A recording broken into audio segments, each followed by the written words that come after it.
Hello everyone, আমি লাবণী। আমার নতুন একটি ভ্লগে সবাইকে অনেক ওয়েলকাম, অনেক ভালোবাসা। বাড়ির সব আশেপাশে যা কাজকর্ম ছিল কমপ্লিট করে নিয়ে এই যে হাজব্যান্ডের জন্য একটু চা বানিয়ে নিলাম আর একটু সাথে বিস্কিটও দিয়ে দিচ্ছি। এরপরে স্নানে চলে যাব। স্নান টান সেরে এদিকে পুজোটাও সেরে নিলাম আর তারপরে এই যে একটু টিফিন করে নিচ্ছি। এদিকে চপ দিয়ে একটু মুড়ি খেয়ে নেবো। হাজব্যান্ড বাজার থেকে চপ নিয়ে এসেছিল। তো যাই হোক, ওদিকে খাওয়া দাওয়া কমপ্লিট করে নেওয়ার পর একটু নিচে চলে এসেছি আর এই যে কাকা শ্বশুরদের বাগান থেকে একটু পালং শাক তুলে নিলাম, একটু পালং চিকেন বানাবো। তো এইদিকে আবারও কিচেনে চলে এসেছি। চিকেন টিকেন ধুয়ে নিয়ে ভালো করে মশলা টশলাগুলোও বেটে নিচ্ছি। পালং শাক সেদ্ধ করে নিয়ে এই পালং শাকটাকেও একটু পেস্ট করে নিলাম আর মাংসও ম্যারিনেট করে রেখে দিয়েছিলাম।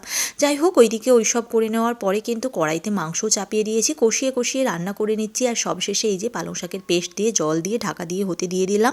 আর এরপরে কিছু জামা কাপড় ছিল সেটাও আর কি ছাদে মেলে দিতে চলে এসেছি, কারণ মাংসটা ওইদিকে সেদ্ধ হচ্ছে আর এটা মেলে দিয়ে মোটামুটি এইদিকের মাংস হয়ে গিয়েছে। নিচে গিয়ে দেখলাম আর তারপরে এই যে নামিয়ে নিয়ে কিচেন টিচেন ভালো করে ক্লিনিংও করে নিলাম আর সবশেষে এই যে যা বাসনপত্র টুকিটাকি ছিল সেগুলো ধোয়াধুয়ি করে নিচ্ছি। চলো আজকের মতো ব্লগটি এখানে শেষ করলাম, আবারও দেখা হবে।